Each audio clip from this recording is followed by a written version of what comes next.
How did you get to New York City? Well, I didn't always know that I wanted to be in New York, but I think once it became clear that music was the thing, I had to come and try it out. So I visited here for the first time. I think it was like my junior or senior year of high school. And it was around the time that I was like auditioning for schools. I went to an arts magnet high school for jazz guitar. And then I was like, I'm going to do jazz guitar in college. So I came to New York. I auditioned at the new school, thought it was so awesome, but was so deeply overwhelmed. And Berklee College of Music in Boston gave me a little bit more scholarship. And so I went there. But I had a lot of friends that were at new school. And I was coming here and staying with them on some weekends. And sometimes I'd come up to take some lessons. And so I was always kind of like checking New York out because there was something that felt so magnetic about it, even though maybe I was like the reversed, or I was like the same polarity or whatever. It was like kind of pushing me away at first, but then eventually I flipped and it sucked me in. And I think part of that was because my entire school network was either going here or they were going out to LA. So being in New York also just felt like, well, all of my friends are going there. I do really want to try it out. Let's see what happens. And 13 years later, I'm still here. You know, were you a musician from a very early age? Was that there kind of from the beginning? Yeah, it kind of landed early enough for me to where there's never actually been another plan. There's been other plans that have been thought about as I got older. You know, and like money struggles start to come in. But at the same time, I don't really know if I would ever want to do anything else like as my primary focus, you know. I started playing guitar when I was 7 years old. My mom signed me up for classical guitar lessons with a company that I can't remember if it started in Dallas or Austin, but it's called Child Bloom. And I had a wonderful teacher named Claire Greer that I studied with for 7 years.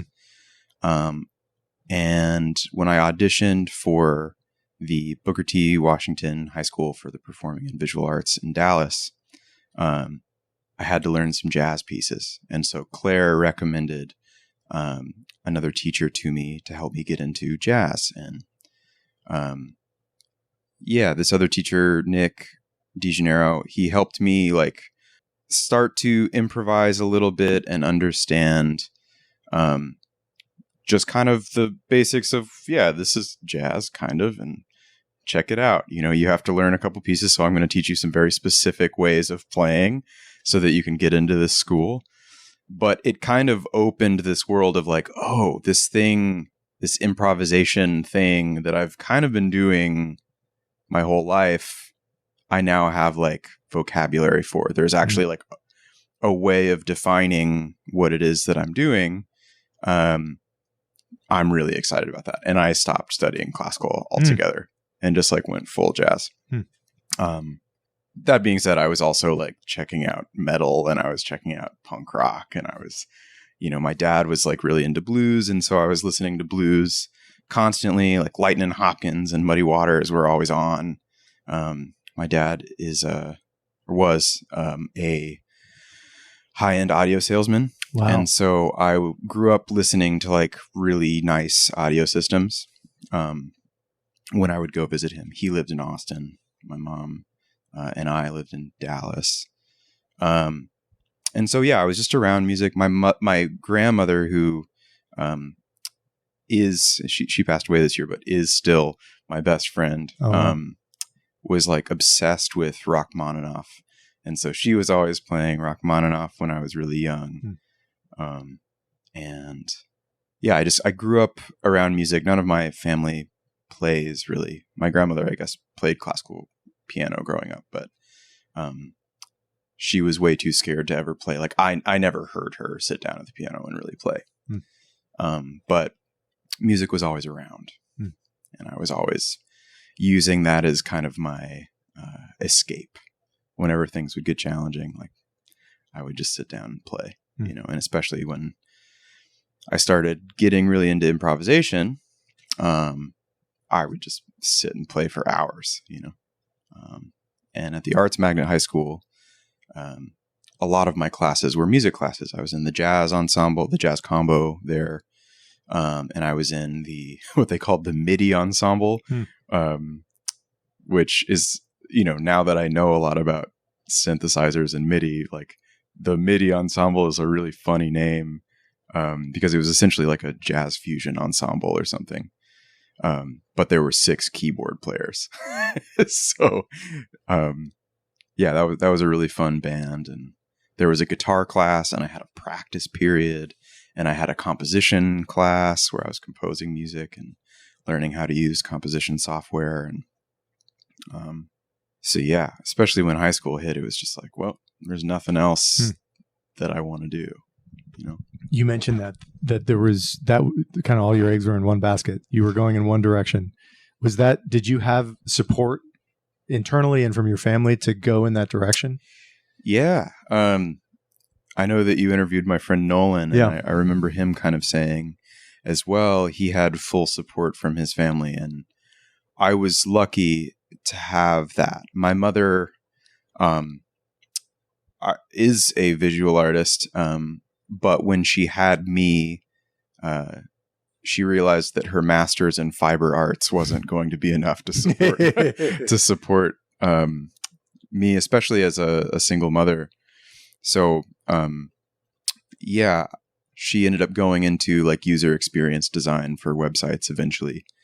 Was in the like web design world for a long time. And, I had weekly guitar lessons, with Claire and then Nick. And then later on, she kind of helped me seek out this teacher, Clint Strong, who like was a huge impression on me, but I can get more into Clint later because he's worth some time. I love Clint. I had a lot of support in that way.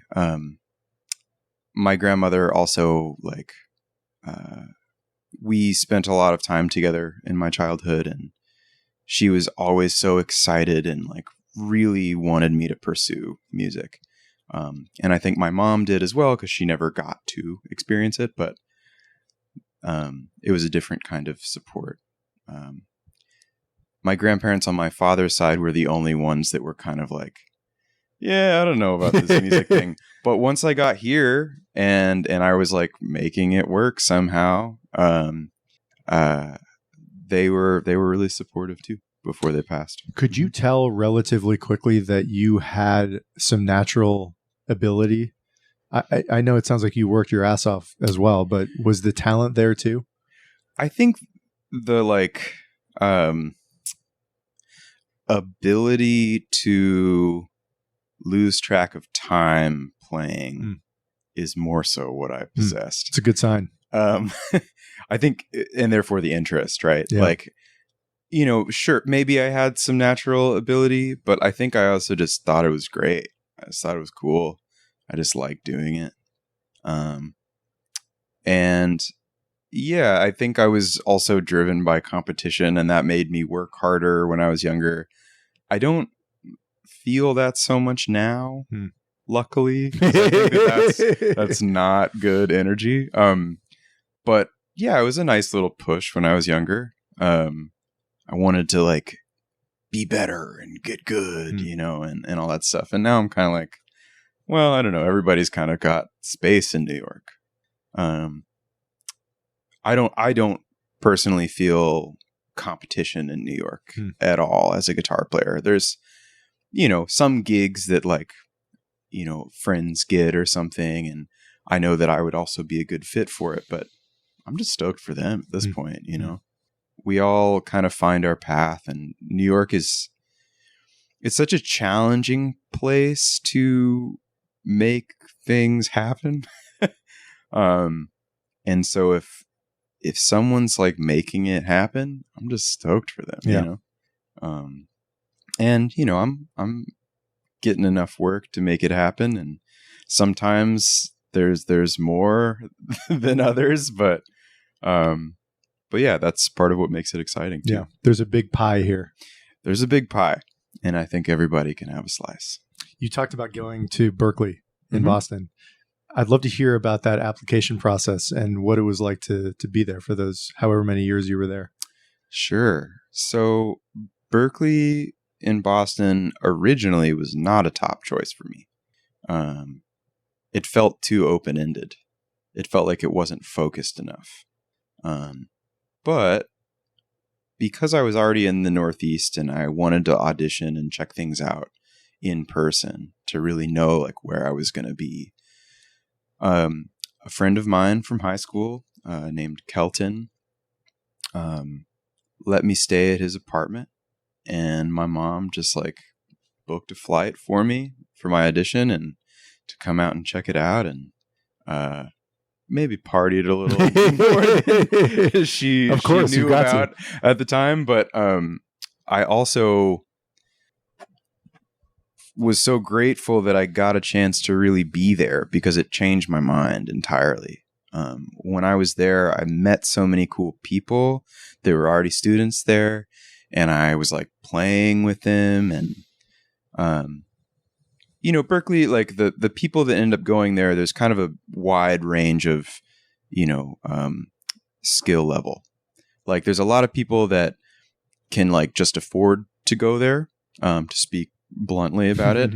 And there are a lot of super talented people that like can afford or cannot afford to go there, and then they get in and there's financial aid and whatnot. And luckily I was able to get some financial aid because I was not going to be able to go there without that. But it was a really special experience. I loved the facilities. I loved how like in the middle of Boston the campus, if you even want to call it a campus, is. And yeah, like my audition was really laid back. I came in wearing like a snowflake, like grandma sweater to my audition, and the judges loved that. And, I played like a solo arrangement of, I forget even what song now. And they asked me to like play a few chords and some scales and improvise over something with them. And it was a good hang. And that just made me feel like, oh, well, maybe this is a great place for me to be. And once I got there, I actually loved how open it was. I did a lot of jazz. I studied with all the people that you're supposed to study with as a guitar player there. David Tronzo was the most important to me. But I also studied with Mick Goodrick for the majority of the time that I was there, who's legendary guitar player and also jazz pedagogue. And Hal Crook was another person that made a big impression on me, even though he's a really harsh guy, made a lot of people cry. And I got in with Terry Lynn Carrington, who's an amazing drummer who played with everybody. Still absolutely crushing drummer. Her time feels one of my favorites. So yeah, I really... Yeah, I met my whole network there, and that wasn't just in jazz. Like I was playing in like a progressive rock band when I was there, and I was, I dual majored with film scoring for a while. Cool. And so I was also getting in with a lot of the classical composition teachers, and I got to study with Shostakovich's last student, Yakov Gubanov. Sick name. And I felt like it was so awesome that all of that was available to me. And I was right up the street from New England Conservatory. So a lot of the really heavy, like avant-garde students or, people that were just into some different stuff. Yeah. I was going and playing at New England Conservatory a lot. And some of my, close friends that I play with all the time now, I met from hanging out at NEC. And it was close enough to New York as well. So I felt like it was just nice to be in the Northeast, and I was open to a lot of things. And yeah, it was an awesome experience. I loved my time at Berklee. When you were there, did the dominoes start to fall about how you might be able to make a career doing this? Absolutely not. Music school in some ways is kind of a ripoff in that way, because music schools are notoriously very expensive. Yeah. Unless you go to a state school like UNT or something, which Right. is, a school that I could have gone to and I'm sure would have loved. I had a good relationship with a lot of those teachers because I was at their summer camp every year in high school.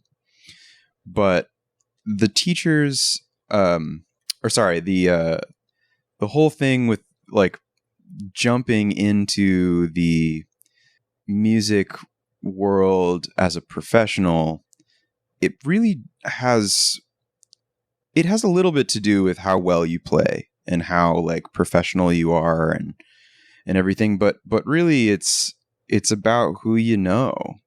So like the network I made at Berklee was actually the most valuable thing. Yeah. But even then, like your whole network still has to figure out what's going on and how to do any of it. I still play jazz now in my professional career. I was at the Blue Note last month with Terrace Martin for 6 nights, but that was like a rare occurrence, for me, in terms of like being in the jazz hang. And also jazz gigs pay nothing for the most part. That one paid pretty decently, but like,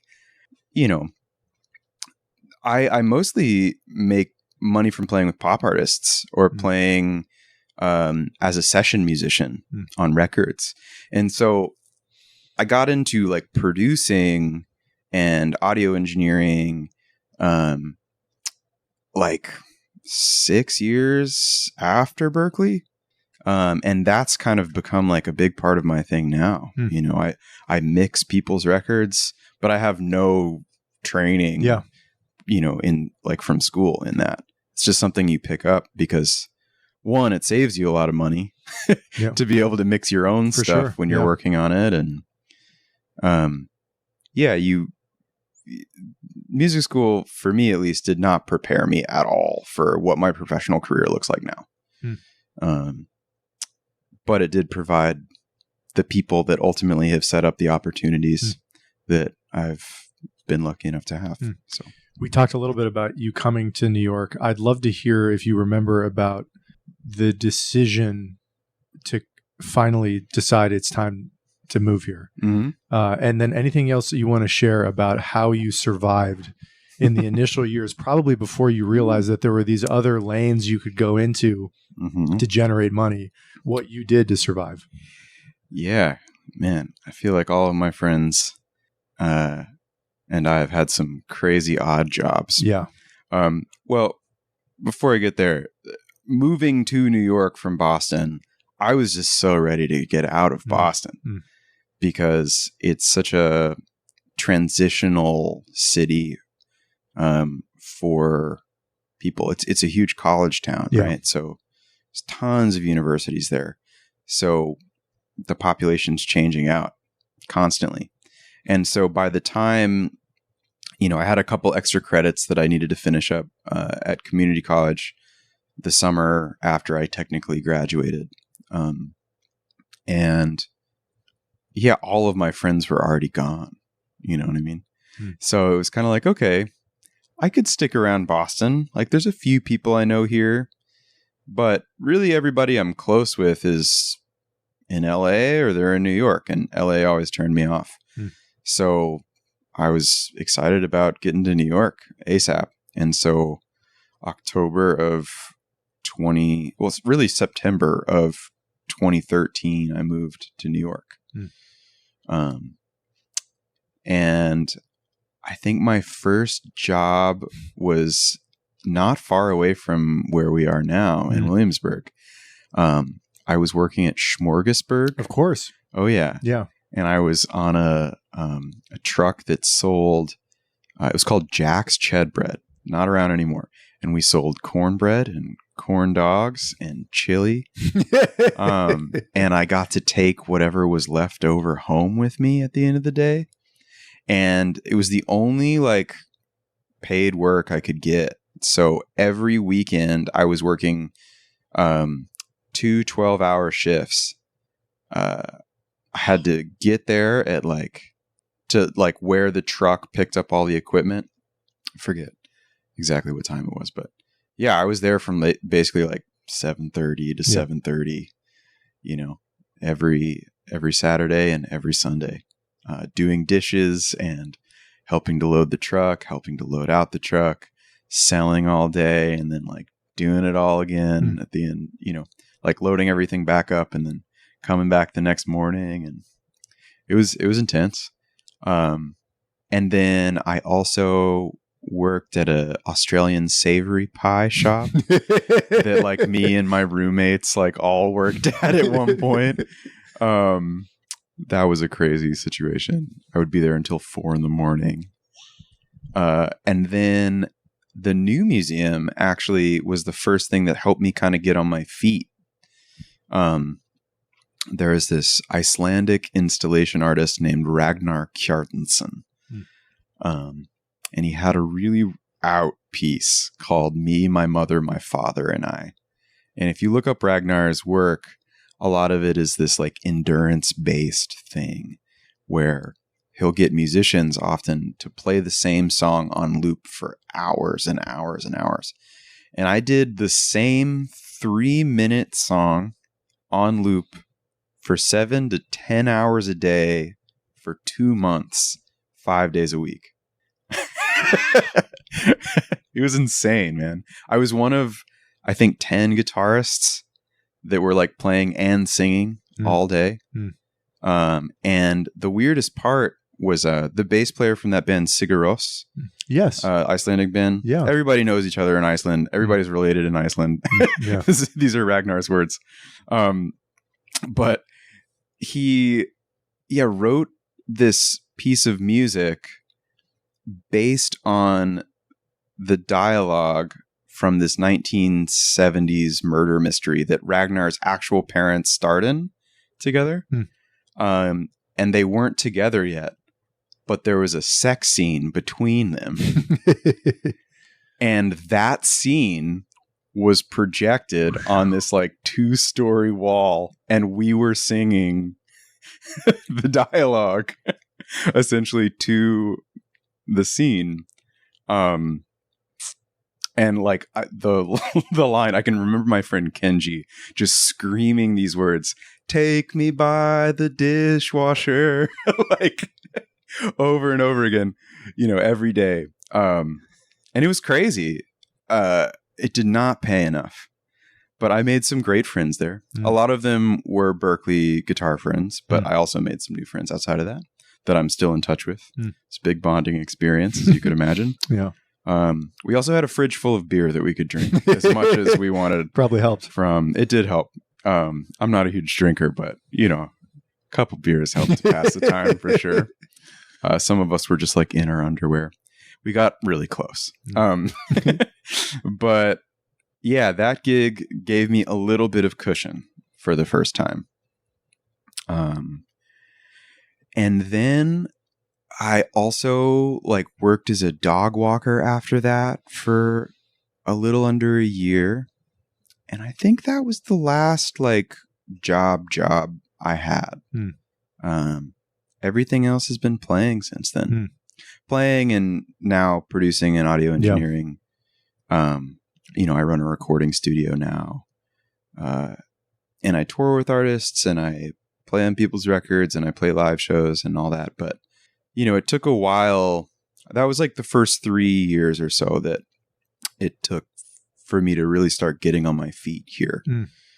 And then, your friends kind of start to figure it out and you're figuring it out. And then you kind of recommend each other for things and things just start to work out after a while if you're really into the thing that you're here to do. When you moved here, did you realize that was likely to be your life for a while, taking smorgasbord jobs and odd jobs to pay your bills? Did it feel beneath you or not at all?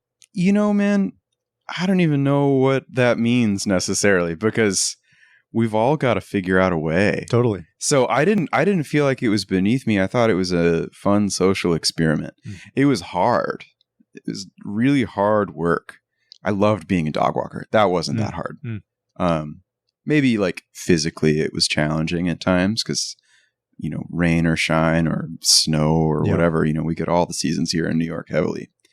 That was somewhat challenging, but really, like, you know, we get to laugh about it later. I don't know. I never felt like it was beneath me. I'm glad I don't have to do a lot of that kind of work now. But it's just a necessary part of the process. I feel like, especially as someone who's into writing music, that's all like great food for thought. You know, that's all fuel for writing. You know, you have to be able to experience life in order to make good art. And I think that I'm grateful for those times. You know, I'd love to hear. I think you said it was 3 years roughly that you were doing that kind of work. I'd love to hear about that momentum that it sounds like you probably began to build after putting in a lot of months and years in the city. What started to come your way? When did you know it was time to put those jobs away and go into art full time? Well, it was just like, okay, I can pay rent now without having to work those jobs. I think that was the thing. You know, I never really had an interest in working in any other field. There have been things that have come up that are, you know, interests of mine now that are outside of music, but it all kind of relates back to it. I think, really just feeling like financially things were making sense for me to just gig. That's really when, you know, I was like, okay, cool. Like there were periods throughout that 3 years where I was like, I can do it. I'm good. And then I'd be like, no, I'm not making enough. Okay. Finding a job, figuring it out.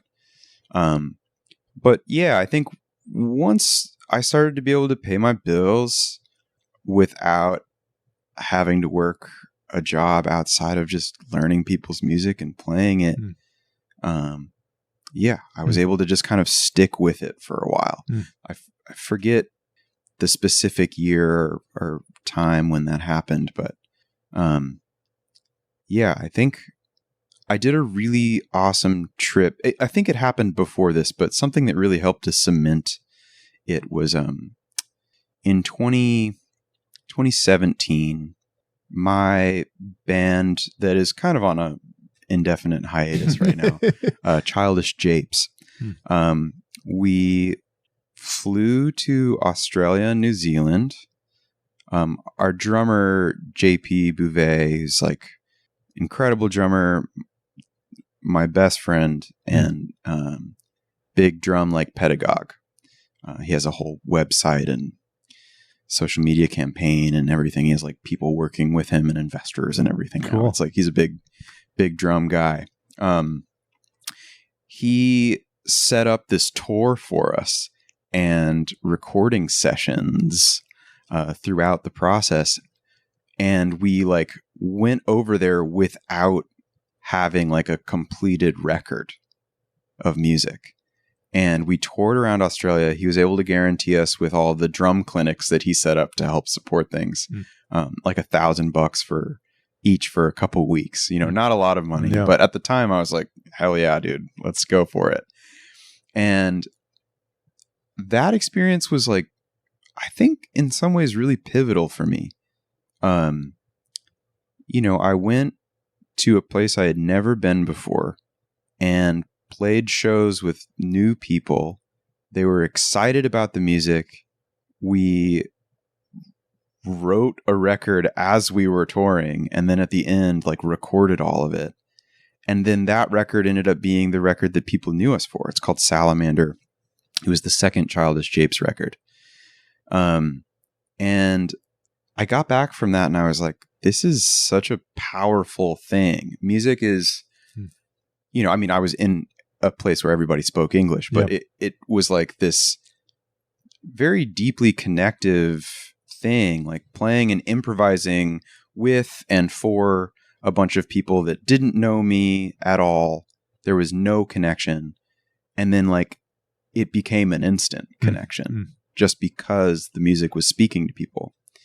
And yeah, when I got back from that, I think I had probably already been able to make it as just a musician for a year or so, but I felt an extra sense of drive. Yeah, something changed. I mean, I also went through like a crazy breakup around that time, like a little bit before we left for the trip. And I think I also had gone to Turkey that year. Yeah. I spent a month in Istanbul that year. It was a big travel year. And also like met a bunch of really cool people. I was teaching at like a music camp in Üsküdar on the Asian side of the city. And yeah, I think I was just kind of like, yep, cool. Like we're going to figure it out. And ever since then, I've just been exclusively been playing and producing and recording for people. After you were able to make that jump into creative work full time, did you have a goal? Was that the goal to get to a point where you could pay your bills by doing music, doing creative stuff? That was certainly goal one. Then you get to the more existential stuff. Yeah. And I think I didn't really know what my goal was after that at first. I think it took until the pandemic happened for me to actually have the time and headspace to reassess. The pandemic, obviously, like insane time for people. But it was really important for me to have the reset in the way that we did. I was gigging so hard. Right before the pandemic, I did a 7-week tour where I was playing guitar, keys, and synth bass with this great songwriter, Kevin Garrett. And we were opening for Banks, and it was like huge rooms, bigger rooms than I had played before then. And, you know, I loved the music. It's very like James Blake adjacent. Kevin has a beautiful and soulful voice. And yeah, I was like playing to these huge shows for 7 weeks, and we were on a bus and everything. It was a really cool touring experience, very intense. But I got back from that and I was so worn out. Yeah. And I had just finished a record with my band at the time, Iris Loon, that I wasn't really feeling. Like I produced it, I played on it, I co-wrote all the music, and it just kind of didn't feel right. And I was like, what am I doing? I've worked so hard to be here and I'm not happy. And I don't have any, I felt very directionless. I didn't feel like there was this North Star anymore. And so when the pandemic hit, I had this kind of outpouring. I had also like made an EP for myself as Old Feels. That's my solo project. And I put that out and there was a little bit of response. But it took me so long to make it because I just had no time or headspace to feel like I was creative, even though I'm in this like incredibly creative field. Right. And so the next EP that I made as Old Feels, I wrote, recorded, mixed, produced, sent it off to mastering, everything in 1 week. Like each song I was just like cranking out in a day, and I was like, whoa, this feels like an outpouring of something. And I just loved working with audio, and I didn't go to school for it. I had been producing, I had been messing around, but I really got serious about it in 2020. And I had the time for it. And I also was like practicing guitar again for the first time in kind of a while, just for myself. And I remembered that space that I kind of mentioned earlier when I was a kid, where I would come and I would play guitar and it would be this escape from everything. I felt like I actually had the time and headspace for that again during the pandemic. And I got a lot more in touch with what I wanted to sound like. I got a lot more in touch with the music that I wanted to write. and therefore the music that I was interested in being a part of as a hired musician. And I got really into audio engineering and learned what preamps helped me do that, and what plugins I like to use, and what, physical pieces of gear, be that pedals or like old Tascam tape machines and mixers. And I started messing around with cassette a lot. I was making tape loops, like opening up a cassette and chopping out a piece of tape and then splicing it back together. And on the old Tascam machines, you have 4 tracks. And so you can kind of play the cassette as its own instrument that you curate the palette of sounds with. It's almost like a sound collage. And so that whole idea became really fascinating to me. And I just had this time as, that I had never had as a professional musician to explore again. Exploration had been done in my childhood, in high school. In college, I was on such a specific track, even though I was able to explore a little bit with like different genres and like making music with people. But I feel like I was really able to explore again for the first time since childhood during the pandemic. And that just really changed everything for me. My professional life now looks completely different than it did before the pandemic, and I feel so much happier. What does it look like now? What is, I know you wear a lot of hats, it seems like. So what is, I'd love to hear about what those details like that are bringing you the fulfillment you talk about. Well, it's not always easy, but like, I've got a decent overhead I have to make every month with my apartment that I live in by myself and my recording studio. And I'm able to make it work essentially with a combination of my fingers being in all of these different pies. Yeah. So I've got, it usually comes in waves. I've got like the gigging work and the touring work that I do. And then I have the production and mixing work that I do, and then audio engineering stuff. And then occasionally like I'll get hired to do some kind of like audio tech stuff. Like I think I was telling you last year, like I did this really awesome thing for Angelica Negron, who's a great Puerto Rican composer, where she was doing this drag opera, and I was brought in to essentially like rewire an old rotary telephone to, with an Arduino, play sound bites of her childhood or sound bites that she made for this drag opera and this installation at Lincoln Center. So I'm starting to dabble with some of that kind of stuff. But yeah, it's always like, a wave of mixing someone's record, or a wave of producing someone's record, a wave of like playing a bunch of gigs right next to each other. And I also do a lot of teaching as well. Teaching has been a very stabilizing force in my life as a musician here. Is there any one of those avenues of work that is just strictly from a financial perspective the most lucrative? Oh, teaching is definitely. Teaching. Yeah, I mean, if I'm mixing someone's record, that can also be very lucrative. But teaching is like the best hourly situation. I teach at an after-school music program at a private school in the village, and I love that gig. I show up. I mean, it's only during the school year. Yeah, but I show up for 3 hours, and I can, I typically will make like 90 to 120 an hour there, which is great. Yeah. It's really useful to have that kind of grounding force. And I didn't think I would like teaching, but I love it.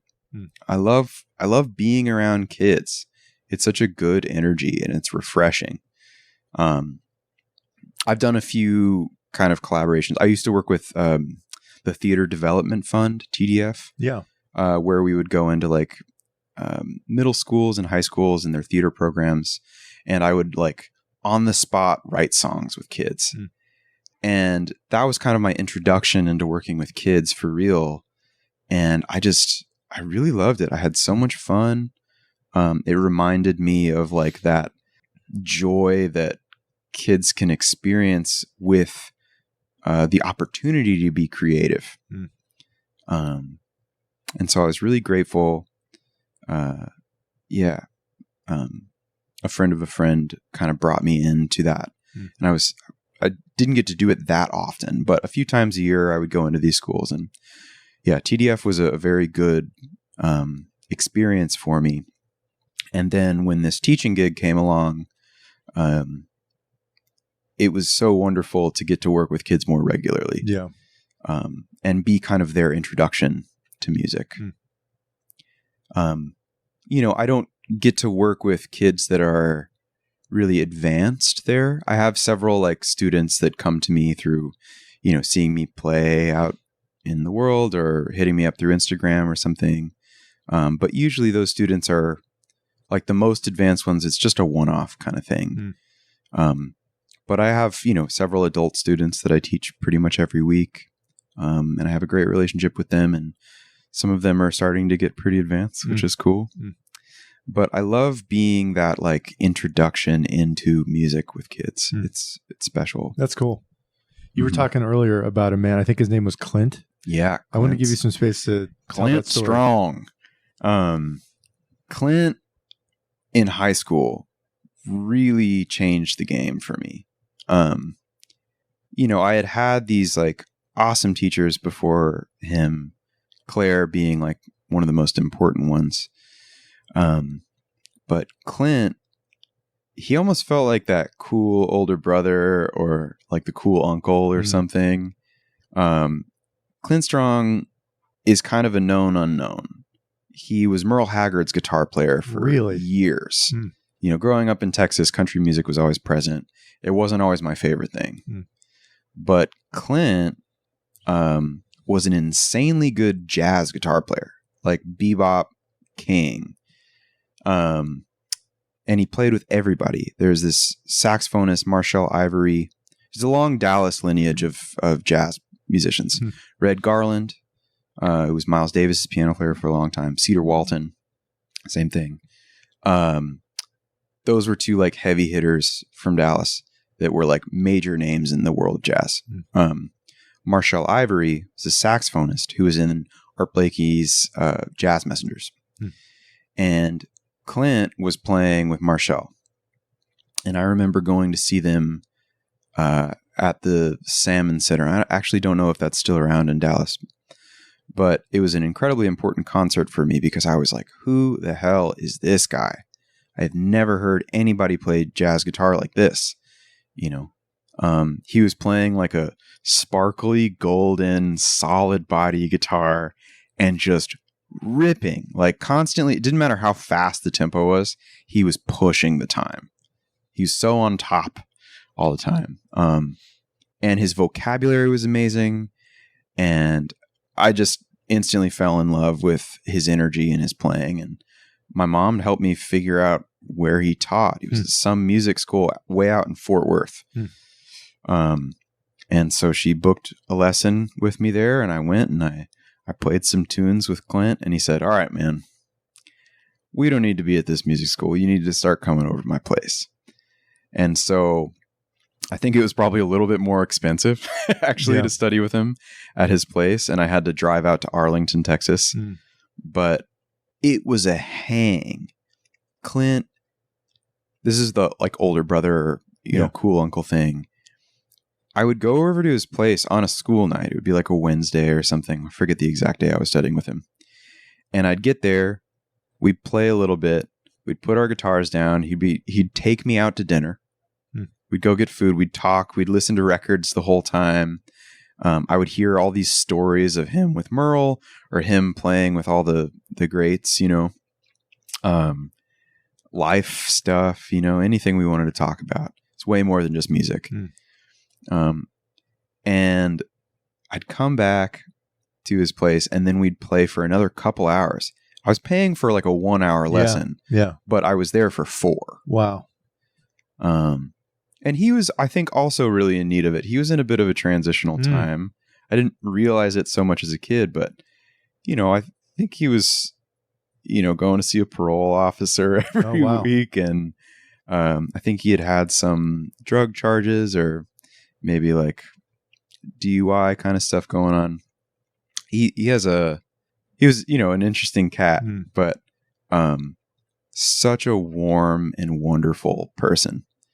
And was just incredibly generous, obviously, with his time. But he would show up to my gigs sometimes, and he would invite me to sit in with him. He introduced me to people. I remember I sucked at that time when I first started studying with him. And I have some old recordings of, playing over standards and like just kind of playing like complete BS over it. And he would be like, I think we made some pretty great music together, listening back and hearing how, whatever I sounded and him just being so encouraging was really important. I really value the teachers that are hard on their students. But I think most people actually just need a little encouragement. And so I try to really take that with my students. I like to be flexible with the time that we're together. I don't, with the students that are coming to me looking for something specific, going more conceptual or, they're already invested in the craft. I like to take that mentality with them. Clint really showed me a lot of love and took me under his wings. I was able to fly, I think, because of that. You said he talked to you about life. Yeah. What did he teach you? I mean, it's hard to say the specifics of it now, and some of the specifics I can remember maybe are not appropriate. But it was just such a beautiful thing as a teenager. Yeah. To have this older figure who is doing like the thing that ultimately I wanted to do. He was like an incredible guitar player. And even then was still getting called to play like, really cool gigs, oftentimes with Merle's son, Noel Haggard. But yeah, just playing music at a really high level and getting to ask him questions about anything was really special. Because I didn't have that, Yeah. He was in his 50s at this point. Do you remember roughly how old he was? Must have been something like that. Yeah. And unfortunately, I didn't really keep up with him afterwards. I've kind of looked into him recently, and he had a stroke a couple of years ago. And it's made me reach out, but I don't have a direct contact to him, and I don't think he's responding to emails or anything. But yeah, really deeply grateful forever for Clint Strong. Where do you come down as a teacher? I think this is probably the eternal challenge between being supportive and being strict, offering encouragement and criticizing. Maybe I'd love to hear your perspective on that, how you think about that. Yeah. Well, I think with kids, which is primarily who I teach.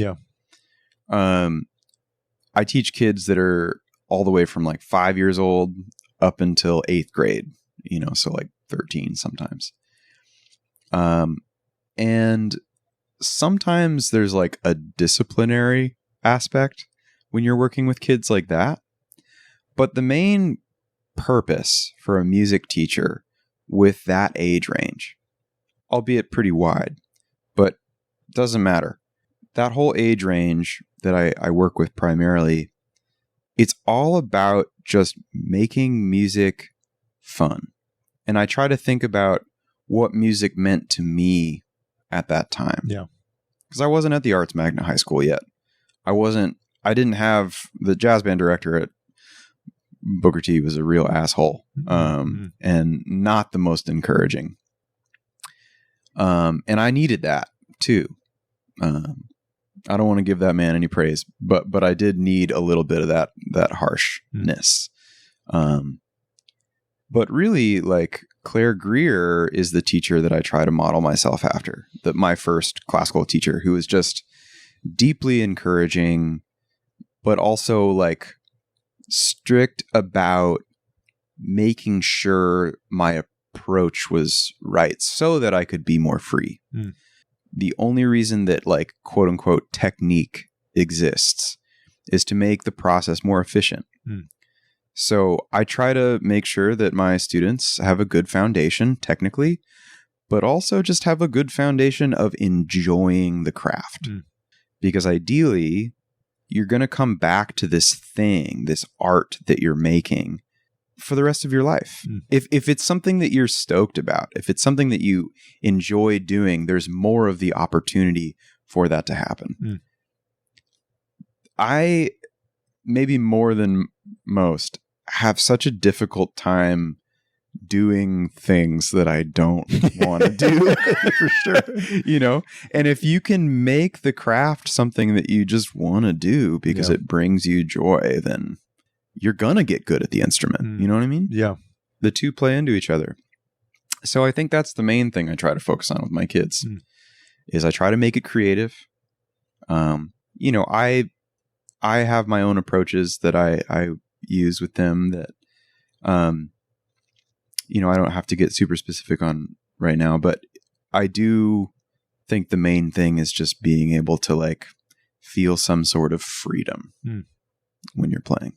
Yeah. When you look to the future for yourself here, I mean, you're, like you said, you got to step one of what the goal is. Is it sort of in your mind that you'd like to do kind of more of the same to sustain what you've created? What are you thinking about for the future? Yeah, I guess I didn't, like, officially say goal 2, like what that is, right? You know, I think that right now, the combination of things that I'm doing is the right mix. I do feel like ultimately the goal is to continue doing what I'm doing right now and continue to refine. And weed out the things that I really just don't want to do. You know, playing the original music that I like to play, producing the music that I like to produce, mixing the records that I feel excited by. And also, you know, in the last few years, really making sure I've carved out time to write for myself.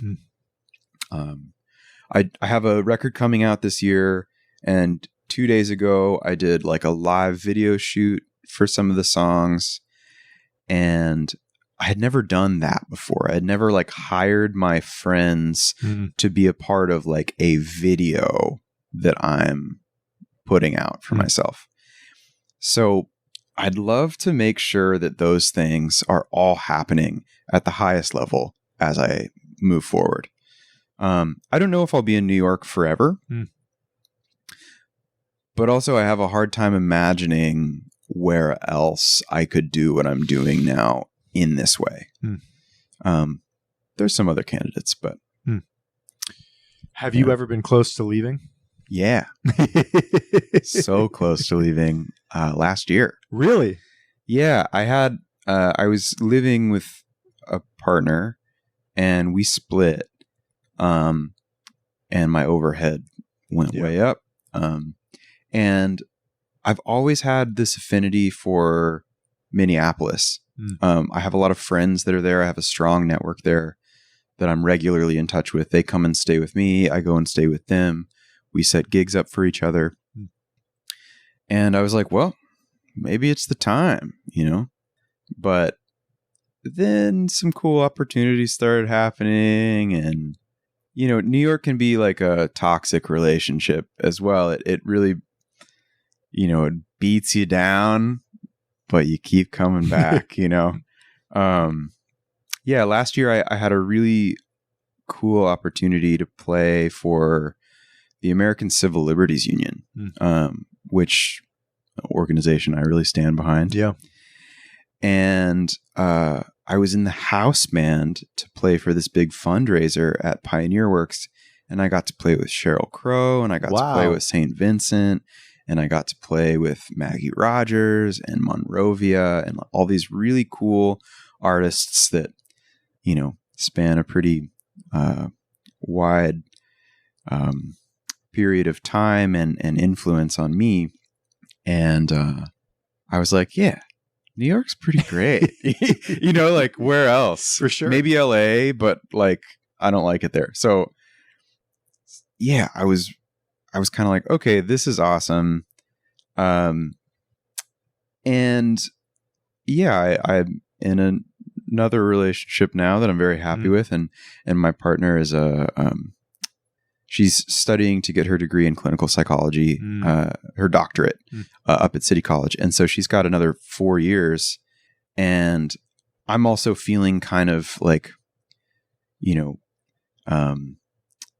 re-enlivened, if that's a word, to be in New York. And I'm feeling more connected to the things that I really want to be doing. And yeah, I'm here for another bit, back in it. Yeah, it's a hard place, especially in the winter. You get so beat down, but there's also so much time to be creative then, you can kind of hibernate and make some cool things happen. I think this past winter was really important for me. I went through my grandmother decided that she was going to pass. She wasn't sick, and I don't have to get too sad about it here, but it was a really powerful experience to see my best friend decide that she was ready to move on. She had been struggling with some, her eyesight was bad and her world was just becoming smaller and smaller. Macular degeneration was the condition. And there was nothing they could do about it. And she was just kind of isolated, and our conversations were really inspiring, but I didn't get to see her that much. And so I spent a lot of time with her this winter, as she was kind of going through this process and helping her get hospice care. And I did like a big road trip with my partner out in West Texas near Marfa. Yeah, sure. And we went down to Big Bend National Park, and it really gave me some new energy, and I felt deeply sad that my best friend is passing away, but also like there was something really powerful about like just having to get more in touch with your emotions. And similar to the pandemic, I felt like I had more space to kind of tap into what actually matters to me in that time.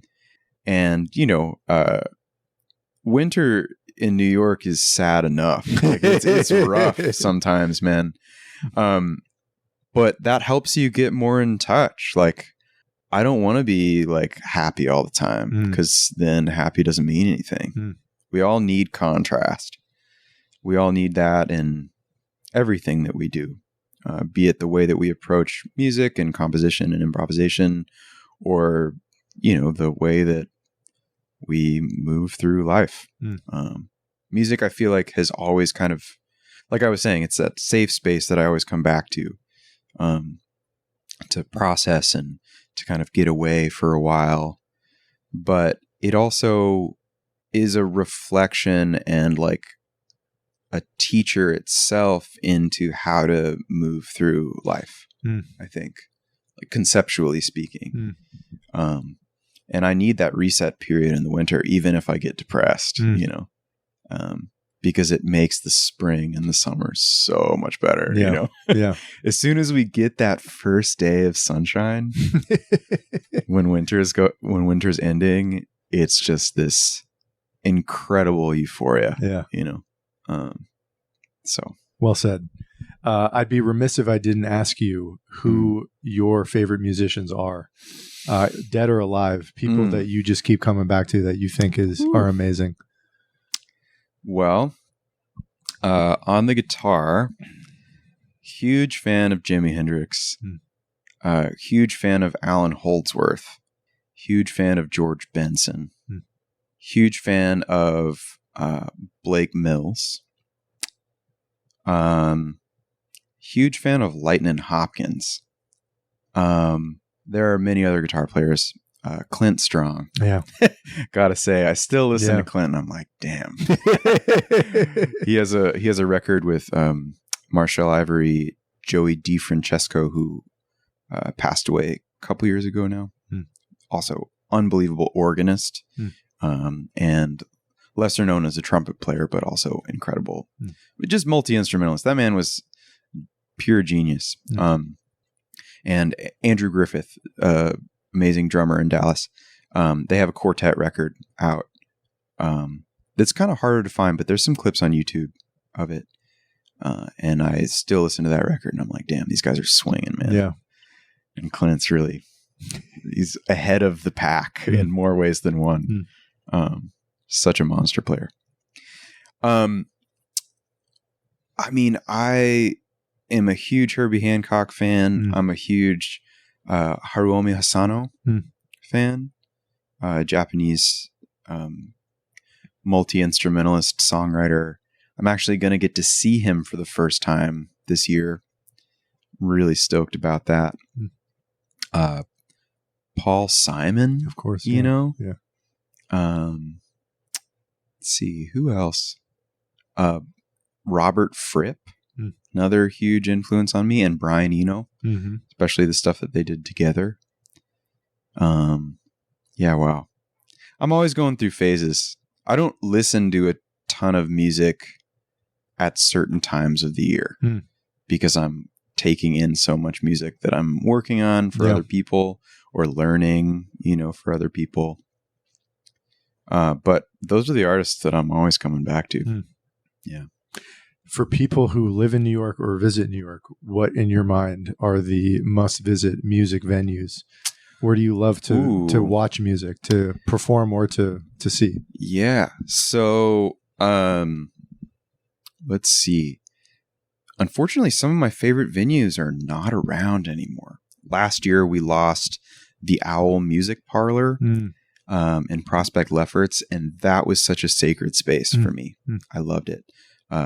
From a long time ago, Manhattan Inn was also a sacred space for me, right off the Nassau G stop. Those are some of the venues that I felt like didn't matter what genre, my favorite music was happening at. And so I'm looking for more of those. Yeah. But the ones that still are around that I love, Close Up is a great venue for jazz and experimental leaning music in the East Village. I guess Lower East Side more so I think Orchard. That venue is so dope, and I love the people that are running it. It's an incredibly inclusive space. Jazz can feel like a very exclusive genre, which is honestly a huge reason that I'm not playing in that scene as often. I don't feel like I really fit in a lot of ways, but that place makes everybody feel seen and like they fit in. I mean, where else do I like to play? I've had some great experiences at Baby's All Right, a lot of indie venues. I don't know. Yeah, I mean, I loved my experience recently at the Blue Note, but I can't always recommend that venue if I'm being honest. I haven't always had the best sound experience there as an audience member. I had a wonderful sound experience there as a player recently, but yeah, I don't know. Yeah. I always love to close these by asking people how they think about the word success. We've touched on this throughout the conversation in steps 1, 2, and potentially beyond. Yeah. But when you think about that word for yourself at this point in your career and life, what does that word mean to you? Being able to do what you love and not have to worry about everything else. like not having to worry about how that's going to happen. Yeah. More so. I remember there's a funny quote that stuck with me. My friend Ben Levin, who's a fantastic guitar player and creative person in general. He once said to me, I drive my mother's minivan, therefore I am successful. and I just love that idea of like, really, success is whatever you make of it. Yeah. And yeah, ultimately I just want to be able to like, my version of success is being able to do all of the things that I love at a high level and not have to worry about making ends meet in the process. It's a good answer. Yeah. Thank you so much for doing this, man. Of course. Yeah. Thanks for having me.